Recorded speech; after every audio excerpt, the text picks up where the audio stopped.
الحمد لله نحمده ونصلي ونسلم على رسوله الكريم أما بعد فأعوذ بالله من الشيطان الرجيم بسم الله الرحمن الرحيم إن الله وملائكته يصلون على النبي يا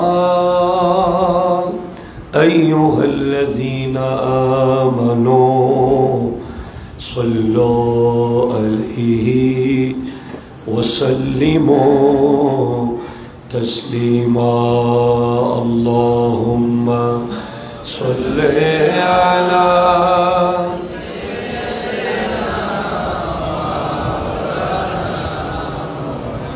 وعلى آل سيدنا একটু মোহব্বতের আওয়াজে বলুন আল্লাহুম্মা সাল্লি আলা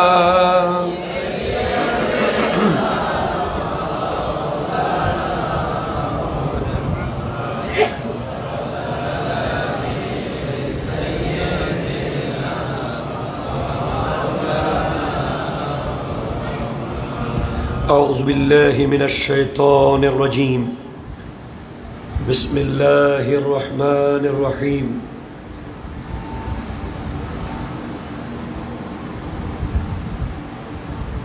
يا أيها الذين آمنوا اتقوا الله وكونوا مع الصادقين وأيضا قال الله تعالى في مكان آخر يا أيها الذين آمنوا اتقوا الله وابتغوا إليه الوسيلة صدق الله مولانا العظيم وصدق رسوله النبي الأمين المكين الكريم الرؤوف الرحيم ونحن على ذلك لمن الشاهدين والشاكرين والحمد لله رب العالمين ربي صلي وسلم وبارك عليه يا عربي يا قرشي يا هاشمي يا لكبي يا مكي يا مدني يا مطلبي সকলে একবার ইমানি আওয়াজে বলুন ইয়া রাসূলুল্লাহ আরো মুহাব্বতে বলুন ইয়া হাবিবাল্লাহ ইয়া নবী আল্লাহ ইয়া নূর আল্লাহ ইয়া রাহমাতাল লিল আলামিন ঐতিহ্যবাহী তাহিরিয়া জামে মসজিদের সম্মানিত মুসল্লিয়ানে কেরাম মুরব্বিয়ানে ইজাম পর্দার আড়ালের মুস্তুরাদ খাওয়াতিন মা ও বোনেরা আসসালামু আলাইকুম ওয়া রাহমাতুল্লাহি ওয়া বারাকাতুহু রব্বুল আলামিনের আলিশান দরবারে লক্ষ কোটি শুকরিয়া আদা করছি আল্লাহ তাআলা আমাকে সহি সালামতে এনেছেন আপনাদেরকে সহি সালামতে মসজিদে আসার তৌফিক দিয়েছেন একবার সকলে ইমানি আওয়াজে বলেন আলহামদুলিল্লাহ আমরা গৌসে পাক শাহ বগদাদের জিন্দেগি নিয়ে কথা বলছিলাম আমাদের রবিউস সানি মাস শেষ জুমাদাল উলা শুরু হচ্ছে আজ আখিরি বয়ান শাহ বগদাদ গৌসুল আজম আব্দুল কাদের জিলানী রহমতুল্লাহ আলাইহি কোনো মানুষ ওলি হতে চাইলে তার জন্য গাউসে পাক 12টি চরিত্রের কথা বলেছেন একটু জোরে বলেন সুবহানাল্লাহ সাউন্ড কমায় না সাউন্ড বাড়াও কোনো মানুষ এইভাবে ঠিক থাকবে কোনো মানুষ ওলি হতে চাইলে আমরা গত জুমাগুলোতে বলেছিলাম যে গাউসে পাক তার ছাত্রদেরকে প্রথমেই যে দরস দিতেন তার মধ্যে গাউসে পাক মোট 10টি দরস দিতেন। সুবহানাল্লাহ। কয়টি দরস দিতেন? ওকে একাডেমিক বিদ্যা শিখানোর আগে চারিত্রিক মোট 10টি চরিত্র শিখাতেন। তার মধ্যে 1 নম্বর ছিল শপথ পরিহার করা। মনে আছে আপনাদের? কি পরিহার করা? শপথ।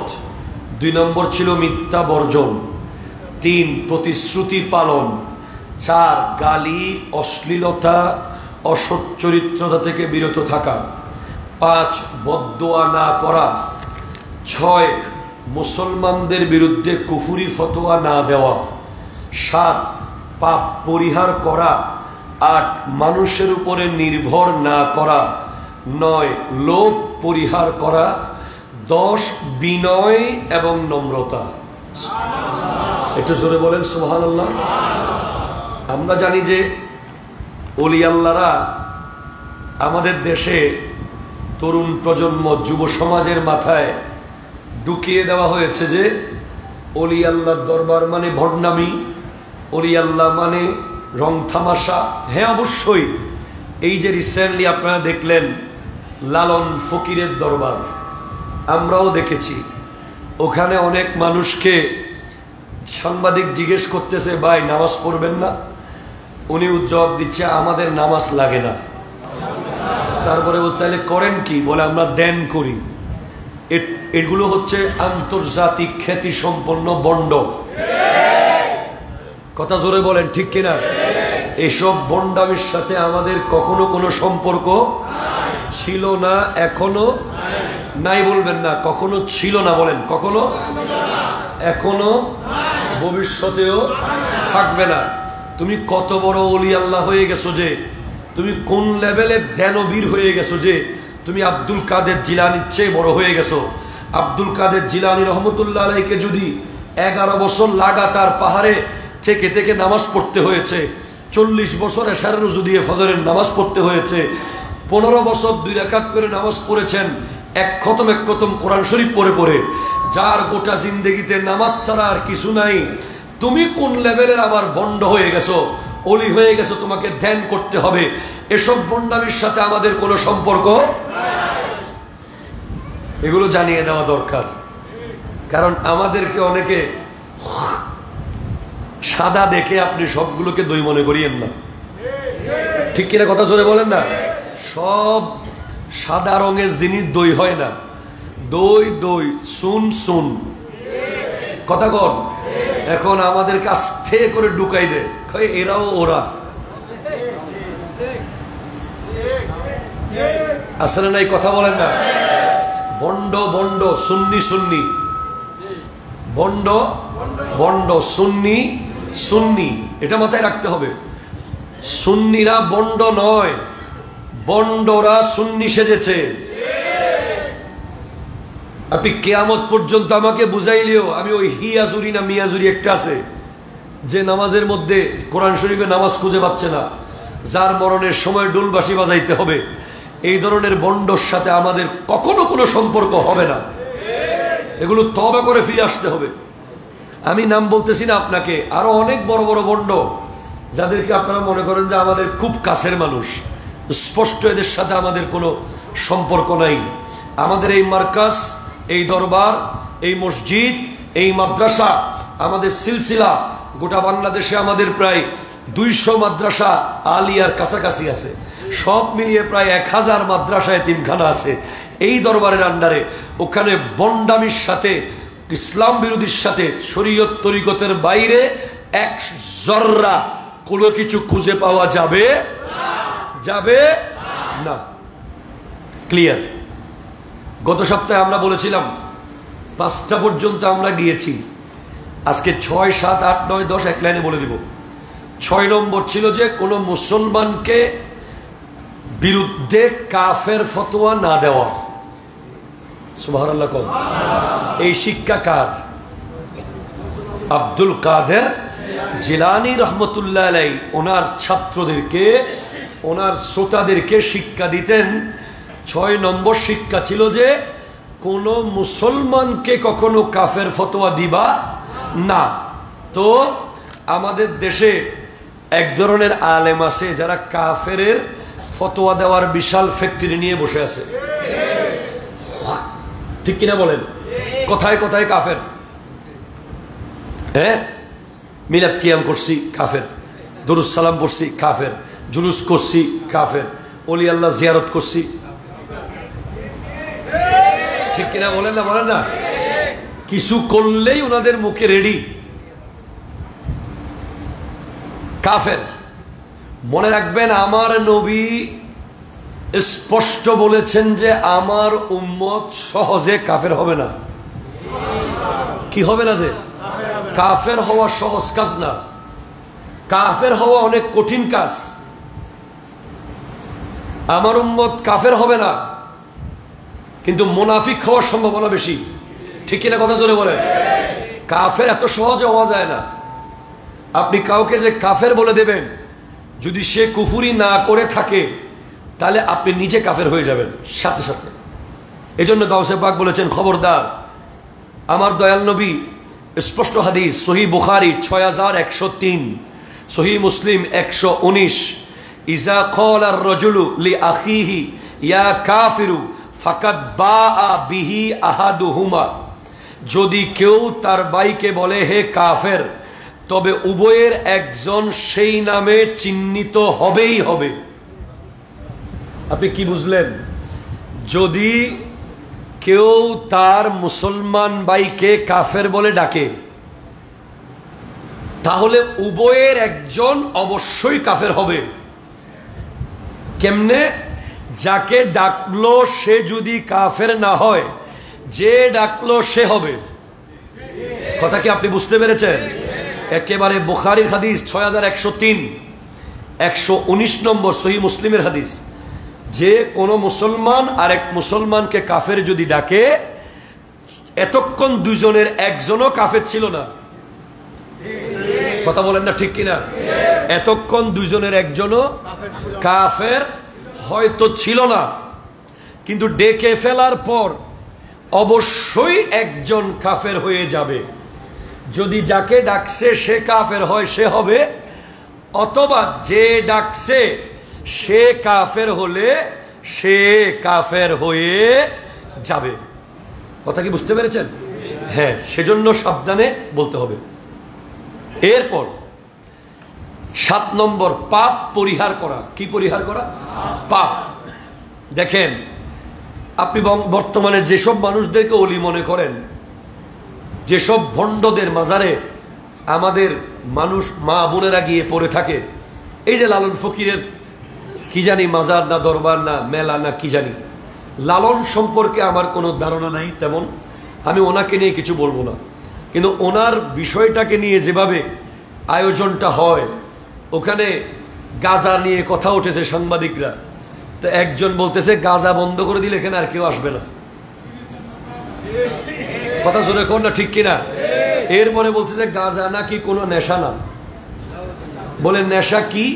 বলে নেশা মানে সেটা যে কোনো কিছু নেশা হইতে পারে, আপনি এটা করবেন এটা নেশা, ঠিক আছে, যে কোনো কিছু নেশা হইতে পারে।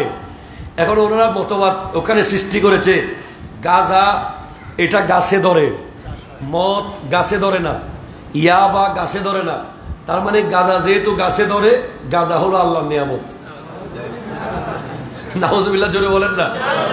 তাহলে গাঁজা যদি আল্লাহর নিয়ামত হয়, তাহলে মান্দার গাছের কাঁটাও তো আল্লাহর নিয়ামত। আপনি তাহলে কাঁটা খাইতে পারবেন? গাছে ধরে এরকম আরো কত কিছু আছে না, যেগুলো আমরা খাইতে পারবো না, যেগুলো আমাদেরকে বর্জন করতে হবে। আমরা সব গাছ যদি খাইতে পারতাম, তাহলে তো অনেক গাছ আছে যে চুলকায়, আমরা ভালো করে কচু খাইতে পারি না অনেক চুলকানির ভয়ে, ঠিক কিনা? কথা জোরে বলেন। এখানে আপনারা এই ধরনের মতবাদগুলো যারা সৃষ্টি করেছে, ওখানে যারা নারী আর পুরুষ অবাধ মেলামেশা করছে, নারী আর পুরুষ একসাথে বসে ওখানে ধ্যান করছে, এগুলো 100% গুনাহ। এগুলোকে গুনাহ মনে না করলে কাফের হয়ে যাবে, ঠিক কিনা? জোরে বলেন। কেউ যদি গুনাহকে গুনাহ মনে না করে, সে কি হয়ে যাবে? কাফের হয়ে যাবে। গুনাহকে গুনাহ মনে করলে অন্তত তওবা করলে মাপ চাইবে, কিন্তু এটাকে যদি গুনাহ মনে না করে সওয়াবের কাজ মনে করে করতে থাকে, অবশ্যই কোনো পুরুষ কোনো নারীর সামনে যাবে, বেগানা কোনো নারী কোনো পুরুষের সামনে যাবে, এটা গুনাহ, এটা গুনাহ, এটা হারাম, এটা হারাম, এটা আরো জোরে বলেন এটা, এতে কোনো সন্দেহ।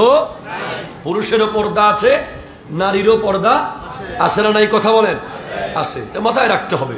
তাহলে গুনাহ এই জিনিসটা কি করে? মূলত হাদিসে পাকে আছে যে ইয়াকুম আল মাসিয়া, খবরদার তোমরা গুনাহ থেকে দূরে থাকো।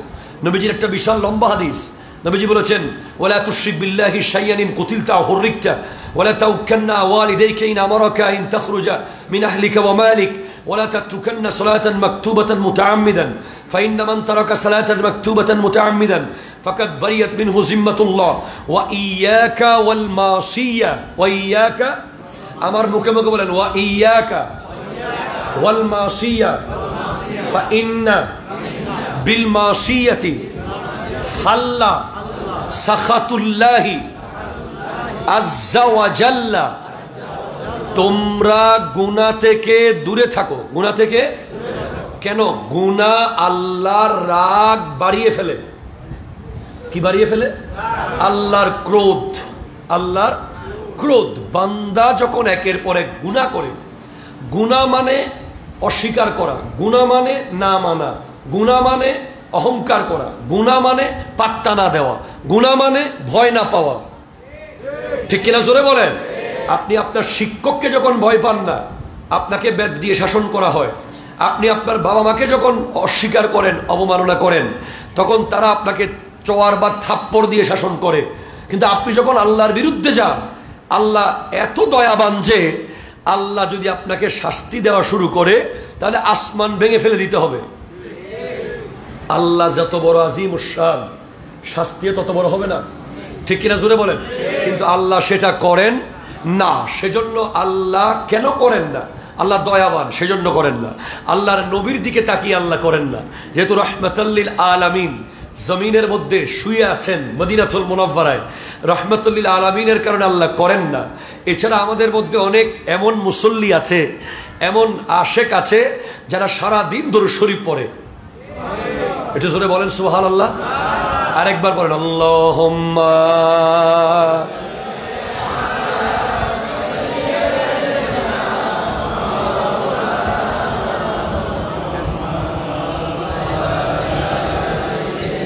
সাইয়্যিদিনা,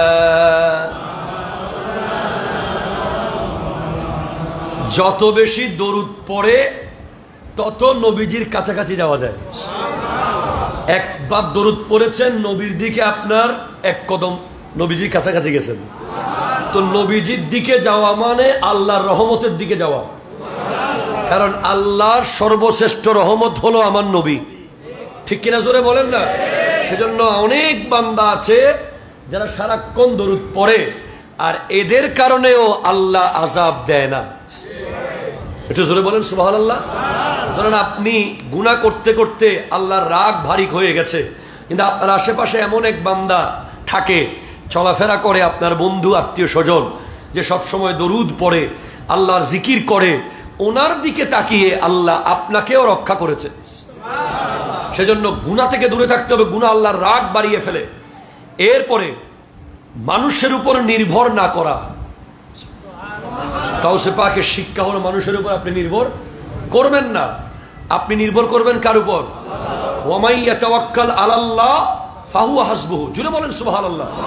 গতকাল আমি দেখলাম সোশ্যাল মিডিয়ায় এক দুই চোখ অন্ধ এক ব্যক্তি, যাকে নিয়ে সাংবাদিকরা প্রতিবেদন দিয়েছে, যে ছোটবেলায় ক্লাস 10-এ থাকতে এমন এক রোগ হয়েছে, যেই রোগের কারণে দাখিল পরীক্ষা, ম্যাট্রিক পরীক্ষার আগেই তার দু চোখ অন্ধ হয়ে গেছে। অথচ উনি অন্ধদের স্কুলে পড়ে অন্ধদের শিক্ষার নিয়ম অনুযায়ী উনি শিখে কম্পিউটার কমপ্লিট শিখেছে, এবং শত শত ছাত্রছাত্রীকে উনি কম্পিউটার শিখাচ্ছে। তো ওনাকে জিজ্ঞেস করা হলো, দুই চোখ না থাকার পরে আপনি এত কিছু স্কিল কিভাবে অর্জন করলেন? উনি আবার একজন হেমিও ডাক্তারও, ওনার কাছে রুগী এসে ভালো হচ্ছে। তো এখন উনি বলতেছে যে আমার চোখ যখন অন্ধ হয়ে গেছে, তখন মানুষ আমার আল্লাহকে দোষারোপ করত। কিভাবে? মানুষ বলতো যে ইস, আল্লাহ তার একটা চোখ অন্তত ভালো রাখতো, আল্লাহ তার 2 চোখ নিয়ে গেল। এ কথা যখন বলতো তখন আমার খুব খারাপ লাগতো যে আমার আল্লাহকে কেন মানুষ দায়ী করছে। আল্লাহ আমার 2 চোখ নিয়ে গেলেও 2 হাত তো ঠিক রেখেছে, আমার 2 পা তো ঠিক রেখেছে, আমার কান তো ঠিক রেখেছে, আমার কিডনি তো ঠিক রেখেছে, আমার লিভার তো ঠিক রেখেছে। অনেক মানুষ তো এমন আছে 2 চোখও নাই 2 পাও নাই, ঠিক কিনা জোরে বলেন না। অনেক মানুষ এমন আছে যে জন্মান্ধ, জন্মগতভাবে পঙ্গু। অনেক মানুষ এমন আছে যে বডি একটা, মাথা 2টা, আছে না নাই? কথা জোরে বলেন। তো উনি বলছেন যে আমি আল্লাহর উপর তাওয়াক্কুল করেছি, ওয়ামাই ইয়াতাওয়াক্কাল আলাল্লাহ ফাহুয়া হাসবুহু। আমি আল্লাহকে বলেছি কেঁদে কেঁদে, আল্লাহ তুমি আমাকে শক্তি দাও, আমি অন্ধ অবস্থায় এমন কিছু করে দেখাবো যারা চোখ থাকার পরেও মানুষ যা করতে পারে না। তো আমি অন্ধ থেকে কম্পিউটার শিখে, হেমিও ডাক্তারি শিখে আমি মানুষের সেবা দিচ্ছি। অনেক 2 চোখওয়ালা মানুষ বেকার, আর আমি 2 চোখ না থেকেও হাজার হাজার ছাত্রকে পড়াচ্ছি। আল্লাহ যাকে চাইবে দিতে রিজিক, তাকে অন্ধ অবস্থায়ও দিতে পারে, কিন্তু চেষ্টা আপনাকে করতে হবে। আমি সবসময় একটা কথা বলি, পৃথিবীতে চেষ্টা করে বিফল হয়েছে এমন কোনো রেকর্ড নাই। চেষ্টা আপনি যদি করার মতো করতে পারেন যে কোনো বিষয়ে, আপনি যদি ওই পরীক্ষায় প্রশ্ন কমন নাও পড়ে, আপনি আন্তাজি দাগাইলেও পাশ করবেন, কারণ এটা হচ্ছে আপনার চেষ্টার রিওয়ার্ড। ঠিক কিনা জোরে কথা বলেন। এটা আল্লাহ স্পষ্ট বলেছেন। আল্লাহ বলেছেন ওয়ান লাইসাল ইনসানু ইল্লা মা সা। মানুষ যদি না চায় আল্লাহ দেন না, মানুষ চাইলে, চেষ্টা করলে আল্লাহ দেয়। ঠিক কিনা জোরে কথা বলেন। তাহলে এই একটা গেল, মানুষের উপর নির্ভর করবেন না। নির্ভরতা কার উপর? আরো জোরে, কার উপর? আল্লাহর উপর। আপনার চাকরি আপনার বসের হাতে না, আপনার ব্যবসা ওই বিশাল বড় সিন্ডিকেট ব্যবসায়ীর হাতে না। আপনি সব সময় তাওয়াক্কুল করবেন কার উপর? আল্লাহর উপর। এরপরে লোভ পরিহার করা। আল হারিসু মাহরুমুন, কথা আছে অতি লোভে তাতি নষ্ট। যারা অতি লোভ করেছে তারা সব হারিয়েছে। সব সময় কানাত, অল্পতে তুষ্ট থাকতে হবে। বাস, একজন রিক্সাওয়ালাকে জিজ্ঞেস করেন তুমি আজকে রিক্সা চালাচ্ছ না কেন? বলে আজকে যতটুকু দরকার হয়ে গেছে। ঠিক কিনা জোরে বলেন। তো তুমি এখন আর বাড়া মারবে না? মারবো না, আজকে আমার দিনে পরিবারের জন্য 1,500-1,500 টাকা দরকার হয়ে গেছে, আর দরকার নেই। কিন্তু আমাদের দেশে এমন এমন লোক আছে যাদের অবস্থা এমন যে আরো চাই, আরো চাই, আরো দেন, আরো দেন। গতকাল একটা হিসাব দেখলাম, একজন ব্যবসায়ীর টাকার হিসাব। ওখানে হিসাব দেখলাম যে উনি যদি কেজি মাফা ওনার টাকাগুলো খায়, কথা কইতেছেন না, কথা কইতেছেন, মানে এত টাকা উনি লুট করেছেন যে উনি যদি প্রতিদিন 1.5 কেজি করে টাকা খায়। কয় কেজি? মানে কেজি মাপা খাবে, টাকার বান্ডিলগুলো কেজি মাপা। উনি যেভাবে 1.5 কেজি চাউল, 1.5 কেজি ডাল, 1.5 কেজি সবজি আমরা কিনি না বাজার থেকে, তো বলতেছে উনি যদি 1.5 কেজি করে প্রতিদিন টাকার বান্ডিল খায় তাহলে প্রায় 3,500 বছর লাগবে। আপনি সুবহানাল্লাহ করেন, নাউজুবিল্লাহ বলেন। মানে এত টাকা উনি লুট করেছেন বা মেরেছেন বা পাচার করেছেন বা কামাইছেন, যাই করেছেন, একটা হিসেব বলতেছে প্রতিদিন 1.5 কেজি করেও যদি বা 1 কেজি করেও খায় 3,500 বছর লেগে যাবে যে ওনার টাকা খাইতে। মানে এই নোটকে ওজন করে ওনার টোটাল টাকাকে নোটের ওজনের সাথে, 1 বান্ডিল 50,000 টাকার নোট বা 1 লাখ টাকার নোটের ওজন কত হবে, এভাবে কত বান্ডিল ওনার টাকা হবে এবং মোট কত টন হবে, ওনার টাকা কত টন জানি হিসেব করেছে। এখানে আমি পুরো মানে কিছুক্ষণের জন্য মাথা জিম করতেছে। এরকম আরো অনেকের টাকা আছে যে আমাদের দেশে, যাদের টাকা দিয়ে 6 তলা বাড়ি বানানো যাবে, টাকার দেওয়াল দিয়ে, ইট লাগবে না। কথা জোরে বলে না, ঠিক কিনা? এরা লুবি। আমার এক উস্তাদ একবার ক্লাসে বলেছিলেন যে লুবিদের বৈশিষ্ট্য কিরকম জানো? লুবিদেরকে বলা, লুবি যারা, তারা দেখে থাকবে যে তাদেরকে যদি কেউ বলে ভাই আপনি নাক মুখ বন্ধ করে এক নিঃশ্বাসে যতটুকু দৌড় দিতে পারবেন অতটুকু জায়গা আপনার। ধরেন 2 জন লোক, একজন লুবি একজন লোভহীন, 2 জনকে বলা হচ্ছে আপনারা 2 জন দৌড় দেন। নাক আর মুখ বন্ধ করে নিঃশ্বাস অফ রেখে যতটুকু দৌড়ে যেতে পারবেন অতটুকু জায়গা আপনার। তো যিনি লোভ ছাড়া, উনি যতটুকু যাবে যতটুকু ওনার নিঃশ্বাস দম থাকে, নিঃশ্বাস যখন বন্ধ হয়ে যাবে উনি দম ছেড়ে দেবে, এরপরে আর দরকার নাই, এতটুকু যথেষ্ট। কিন্তু যিনি লোভী উনি কোনো মতে নিঃশ্বাস ছাড়বে না, উনি বলবে যে আর একটু যাই, আর 1 ইঞ্চি একটা বেডরুম পাবো, কথা জোরে করে ঠিক কিনা, আর একটু ড্রয়িং রুমটা একটু বড় করতে পারবো, আর একটু যাই আবাসিক এলাকা হয়ে যাবে, আর একটু যাই গোটা একটা গ্রাম আমার হয়ে যাবে।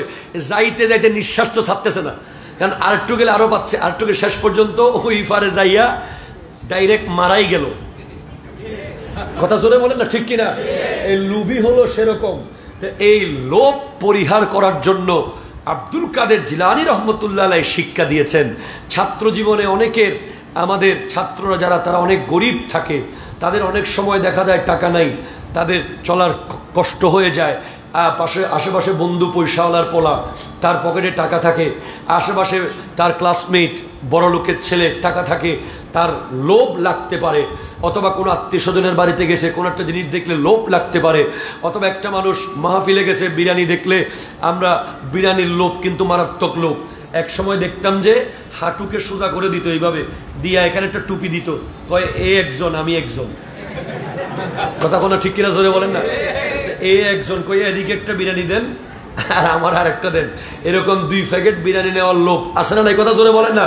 তো এইভাবে লোভ জিনিসটা খুবই মারাত্মক।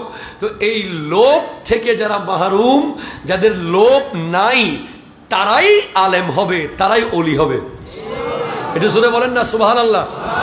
কত ওলি আল্লাহর দরবারে গেলে আপনি দেখবেন যে মুরিদরা খাইতে খাইতে শেষ, ওলি এখনো এক জর্রাও খেতে পারে নাই। আপনি দেখবেন হুজুর আল্লামা সৈয়দ মোহাম্মদ তাহের শাহ সাহেব কেবলা যখন আসেন, পীরে বাঙ্গাল যখন আসেন, ওনাদের সামনে খাবারের একেবারে আমরা ভালোবেসে মহব্বতে পাহাড় করে ফেলি, হুজুর একটা আঙ্গুর খাইছে, অথবা এক টুকরো খেয়ে পুরো থালি দিয়ে দিছে। মারহাবা জোরে বলেন। আমি কোন এক জুমায় হয়তো বলেছি যে আল্লামা তাহের শাহ সাহেব কেবলার শাহজাদা হুজুর আল্লামা আহমদ শাহ কেবলা, উনি জমিয়তুল ফালাহ জাতীয় মসজিদের 10 দিন ব্যাপী সোহাদায়ে কারবালা মাহফিলে এসেছিলেন, বক্তা হিসেবে বক্তব্য দিয়েছেন। ওনার বক্তব্যের শুরুতে উনি একটা নাত রসুল পড়েছিলেন, নবীজির নাত নবীর আওলাদের মুখে। উনি যখন নাচ শুরু করেছেন, মানুষের সিনা দিয়ে মনে হচ্ছে তলোয়ার ঢুকিয়ে দিচ্ছেন, এমন ভাবে নাচ এত তাসির হচ্ছিল, যার কাছে কোনো টাকা নাই সেও মনে হয় যে 10 টাকা রিক্সা ভাড়া ছিল সেগুলো দিয়ে দিছে, কেউ মানিব্যাগ পুরো দিয়ে দিছে, কেউ 10,000 20,000, যত মানুষ ওই স্টেজের সামনে ছিল, ধরেন কমে 10,000 মানুষ ছিল, সবাই যা যা আছে সব দিছে হুজুরের নাতে। হুজুরের সামনে এত বড় টাকার বস্তা হয়েছে, বিশাল এক কাপড় নিয়ে টাকাগুলো বাঁধার, টাইট করে বাঁধার পরে বস্তা এত বড়, এখানে হাজার হাজার টাকা, সব হাজারি নোট, 500 টাকার নোট, এক এক বান্ডিলে অনেকে দিয়ে দিছে, যারা যা ছিল। তো হুজুর এত টাকা নেওয়ার জন্য একটা কাঁধে নেওয়ার জন্য লোক লাগবে, হুজুর সমস্ত টাকা পুরো বস্তা সহ, সেদিন যে নাত খা দাওয়াতি ছিল, পাকিস্তান থেকে একজন শায়ের দাওয়াত দিয়েছিলেন ওই জমিতুল ফালায় 10 দিন নাত পড়ার জন্য, ওই শায়েরকে সব টাকা দিয়ে দিয়েছেন। ও আসতো সুবহানাল্লাহ, আসতো কইন দে আর কেন জোরে হন না বাজি, মারহাবা জোরে বলেন না। এই যে আওলাদের রসুল আসে, কতজন আইফোন নিয়ে আসে, হুজুর জরুরত নেই, কতজন কত কিছু যে আনে, হুজুর জরুরত নেই হ্যাঁ মেরে পাস, জরুরত নেই জরুরত নেই কোই তকলিফ নেই প্রয়োজন নাই প্রয়োজন নাই প্রয়োজন নাই। কত কষ্ট যে হয় কিছু দিতে।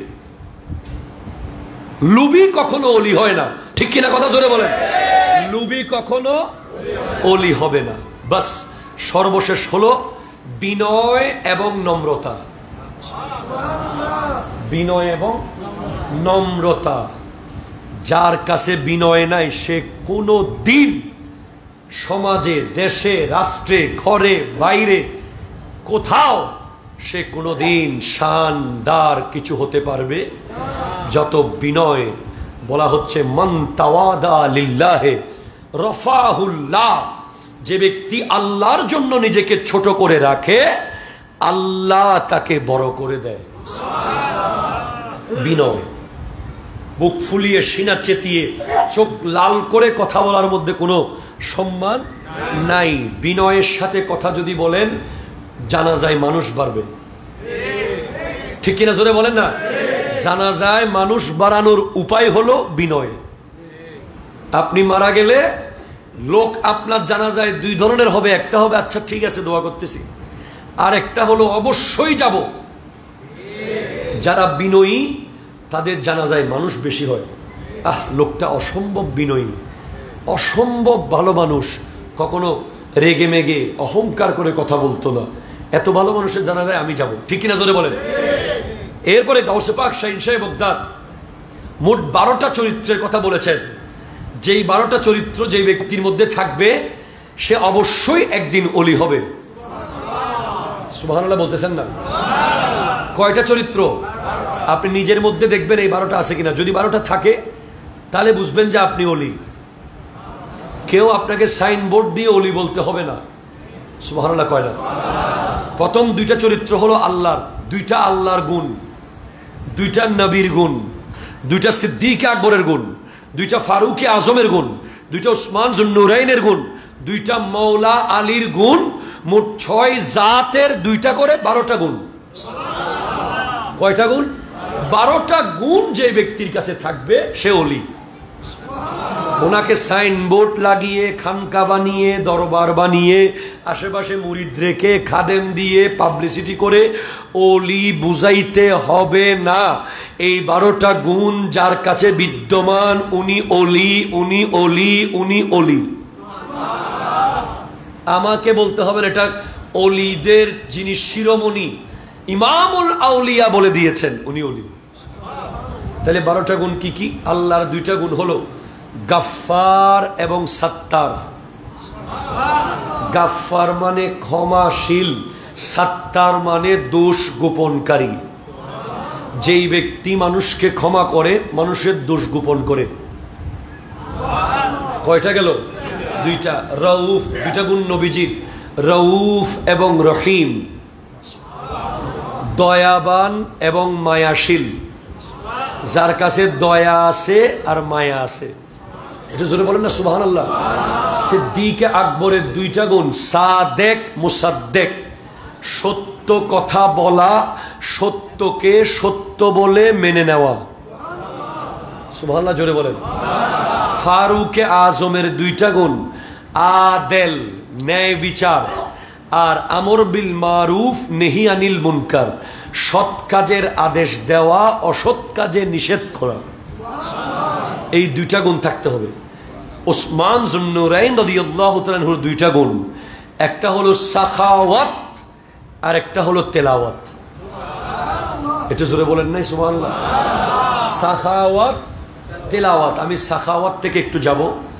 সাখাওয়াত মানে দানশীলতা। যাদের হাত খোলা, যারা কৃপণ নয়, তাদেরকে সখী বলা হয়। বলা হচ্ছে আস-সখিয়ু হাবিবুল্লাহ। সখী হলো আল্লাহর বন্ধু। ওয়াল বখিলু আদুউল্লাহ। কৃপণ হলো আল্লাহর শত্রু। আমি 2জন ওলির ছাত্র জীবনের ঘটনা বলি আপনাকে। খাজা মঈনুদ্দিন চিশতি রহমতুল্লাহ আলাইহি বয়স যখন 14 বছর, ওনার আব্বার আঙ্গুরের বাগান, বিশাল বড় আঙ্গুরের বাগান, সৈয়দ গিয়াসউদ্দিন রহমতুল্লাহ আলাইহির বাগান।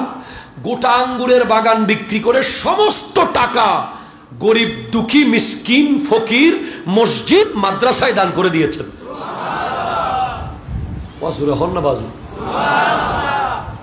গাউসে পাক আব্দুল কাদের জিলানী রহমতুল্লাহ আলাইহি যখন মাদ্রাসায় নিজামিয়াতে পড়তেছেন, ওখানে বাগদাদে ভয়ঙ্কর দুর্ভিক্ষ হয়েছিল।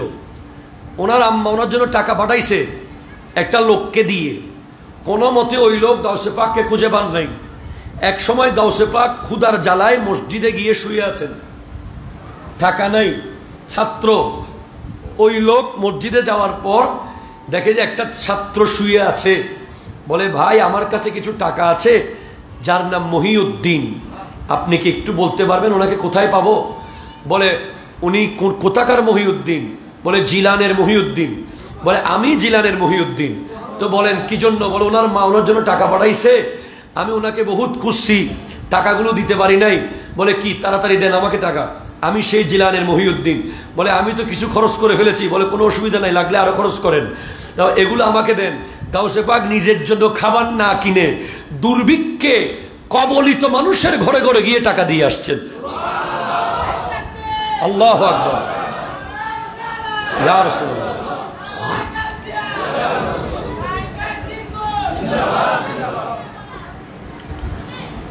আমাদের চট্টগ্রাম জামিয়া আহমদিয়া সুন্নি আলিয়া, যেটা কেন্দ্রীয় মসজিদ, দায়েম নাজির জামে মসজিদ, 8 কোটি টাকা খরচ হয়েছে ওই মসজিদ করতে, আরো বেশি, প্রায় 10 কোটি টাকা চলে যাবে। ওই মসজিদে যখন কাজ শুরু হয়েছে, সর্বপ্রথম পাকিস্তান থেকে হুজুর কেবলা 3 লাখ টাকা পাঠাইছেন। আপনি সুবহানাল্লাহ বলতেছেন না মনে হচ্ছে? আরো জোরে, আরো কত লক্ষ টাকা, যেই টাকা দিয়ে পুরো মসজিদ যিনি বানাইছেন, উনিও আওলাদ রসুলের কথায়, আওলাদ রসুল দোয়া পাওয়ার আশায় উনি ওই মসজিদ পুরো বানিয়ে দেওয়ার দায়িত্ব নিয়েছেন। উনি যিনি মসজিদে পুরো 8 কোটি টাকা দিয়েছেন, ওনার জীবনের ইতিহাস, উনি ভয়ঙ্কর সমস্যায় পড়েছিলেন, ব্যবসা শেষ হয়ে যাচ্ছিল, ওনাকে খরুজ করে দিচ্ছিল। আওলাদ রসুলের কাছে তাড়াতাড়ি গিয়ে দোয়া নিছেন। আওলাদ রসুল দোয়া করে হাত তুলে বলছেন কুছ নেহি হোগা, সাথে সাথে খবর আসছে যে ওনার সবকিছু খালাস হয়ে গেছে। তো আপনাকে বলতে চাচ্ছি, সখী, ওলি হওয়ার পূর্ব শর্ত হলো দানবীর হওয়া। ও নামাতের দেই তারা, ওলি হওয়ার পূর্ব শর্ত দানবীর হওয়া। আমাদের তাহেরিয়া জামে মসজিদের মতো সুযোগ, নিজের জীবনের অর্জিত সম্পদ দান করার সুযোগ আপনারা আর কোথায় পাবেন? আপনার সামনেই এত সুন্দর আজিম উশান একটা মসজিদ তৈরি হচ্ছে। অনেক জায়গায় আপনি বিকাশে টাকা দেন, আপনি বিভিন্নভাবে টাকা পাঠান। বাংলাদেশে বর্তমানে দান আধুনিকভাবে বহুভাবে করা যায়, কথা জোরে কোনো ঠিক কিনা? সফটওয়্যারের মাধ্যমে দান, ব্যাংকিং সিস্টেমে দান, ওগুলো কোথায় যাচ্ছে, কে নিচ্ছে, কিভাবে যাচ্ছে, এগুলো হয়তো দেখা না দেখা সন্দেহ থাকলেও থাকতে পারে। তবে আপনি দান করেছেন, এটা চলে গেছে আল্লাহর ব্যাংকে, আপনারটা আপনি পেয়ে যাবেন। তবে এখানে দৃশ্যমান আমাদের এই মসজিদের বর্তমান কার্যক্রম যতটুকুতে আছে, আমাদের ওই কোনায় আপনারা যাওয়ার সময় দেখে নেবেন, ওই কোনায় একটা পাইলিং বাকি ছিল, 5টা পাইলিং। কয়টা? 5টা পাইলিং বাকি ছিল। কারণ ওই 6তলা বিল্ডিং যেটা সরকার দিয়েছে ওই পাশে, ওই বিল্ডিং এর যে একটা কার্নিস ছিল, কার্নিস, ওই কার্নিসটা ভাঙার অনুমতি পাওয়া যায় না এতদিন। সেই কারণে মসজিদের ওই পূর্ব দক্ষিণ কোণার পাইলিংটা করা হয়নি। তো এই অনুমতি নেওয়ার পরে ওটা ভেঙে এখন পাইল করা হয়েছে। আমরা ছাদের একটা এস্টিমেট দিয়েছিলাম আপনাদেরকে ওইবার, প্রায় 39 লাখ টাকার মতো মনে হয়, ওটা 35 লাখ টাকার মতো ওটা উঠেছে, ছাদ হয়েছে।